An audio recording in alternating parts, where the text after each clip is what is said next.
విశాఖ గాజువాకలో కిడ్నాప్ అయిన వాసంతి కోసం పోలీసులు గాలింపు ముమ్మరం చేశారు. బృందాలుగా విడిపోయి ఆమె ఆచూకీ కోసం గాలిస్తున్నారు. వాసంతిని ఎవరెత్తుకెళ్లారు, ఎందుకు ఎత్తుకెళ్లారు, ఇది ప్లాంట్ కిడ్నాపా లేదంటే ఇంకేదైనా కోణం ఉందా అనే కోణంలో విచారిస్తున్నారు పోలీసులు. విశాఖలో కిడ్నాప్ కలకలం.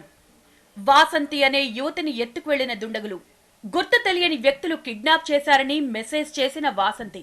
విశాఖలో వాసంతి అనే యువతి కిడ్నాప్ కలకలం సృష్టిస్తోంది.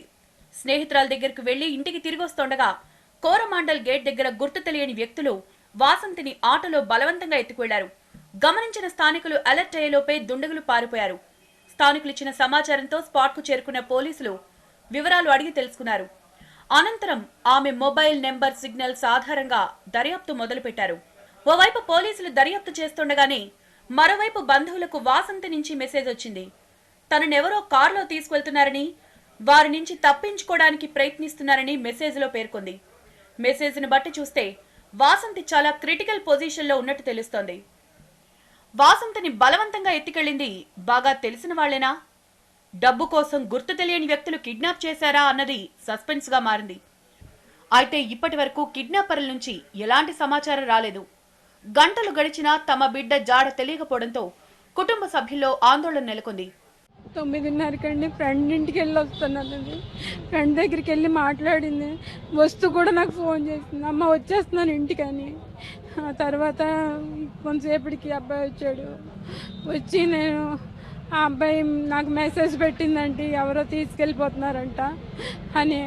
అప్పుడు నేను వెంటనే పోలీస్ స్టేషన్కి వచ్చానండి. పోలీస్ స్టేషన్కి వచ్చి కంప్లైంట్ ఇచ్చాను. రాత్రే అంది, అమ్మ నన్ను ఎవరు ఫాలో అవుతున్నట్టు అనిపించింది అన్నది. నేను అన్నాను, నువ్వు ఒక్కదాన్ని బయటికి వెళ్ళకమ్మ, డాడీ కూడా వెళ్ళంటే లేదమ్మా ఇక్కడే ఇప్పుడు వచ్చేస్తానని వెళ్ళిందండి. ఉదయం వెళ్ళేటప్పుడు వస్తూ కూడా నాకు ఫోన్ చేసింది, వచ్చేస్తున్నాను అమ్మ ఇంటికని. నన్ను ఎవరో ఫాలో చేస్తున్నారు, ఆటోలో ఉన్నాను, ఎక్కడ తీసుకెళ్తున్నారో నాకు తెలియదు, చాలా భయంగా ఉన్నది అని పెట్టింది. అది జరిగిన ఒక గంట తర్వాత నేను ఒక కారులో ఉన్నాను, మాట్లాడేంత టైం లేదు నాకు, నేనేం చేయాలో నాకు అర్థం అవ్వట్లేదు, చాలా భయంగా ఉన్నది అని మెసేజ్ చేసిందండి. కాల్ చేయడానికి ట్రై చేసాం, కాకపోతే లిఫ్ట్ చేయట్లేదు. తను ఫోన్ వైబ్రేషన్ మోడ్లో పెట్టేసి లోపల దాచేసింది అనమాట. అందుకని కాల్ లిఫ్ట్ చేయడానికి కావట్లేదు.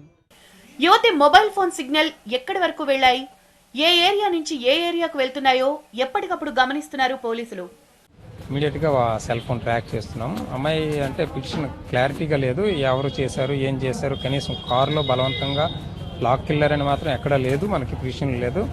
బట్ ఈవెన్ తను ఎవరినో తను ఏదో భయంగా ఉంది, కారులో నన్ను తీసుకెళ్తున్నారని మాత్రం ఒక మెసేజ్ పెట్టింది. దాని మీద ఎఫ్ఐఆర్ మేము రిజిస్టర్ చేసి టీమ్స్ మేము ఫామ్ చేసాం. మన Visakha rural, next east Godavari పోలీసులకు కూడా మేము ఇంటిమేట్ చేయడం జరిగింది. కారు తాలూకు డీటెయిల్స్ లేవు కాబట్టి కొంచెం ఇబ్బందిగా ఉంది, బట్ ట్రేస్ చేయడానికి మా అన్ని విధాలు మేము ప్రయత్నిస్తాం. వాసంతి పంపిన మెసేజ్ సిగ్నల్స్ ను బట్టి ఇప్పటికే ఆ ఏరియాలో నిఘా పెంచారు పోలీసులు. అలాగే కిడ్నాప్ జరిగిన కోరమాండల్ గేట్ దగ్గర సీసీ ఫుటేజ్ ని స్వాధీనం చేసుకున్నారు. ఈ సీసీ ఫుటేజ్ ద్వారా కిడ్నాపర్లు వాసంతిని ఎట్టు తీసుకువెళ్లారు అనే యాంగిల్లోనే దర్యాప్తు మొదలుపెట్టారు.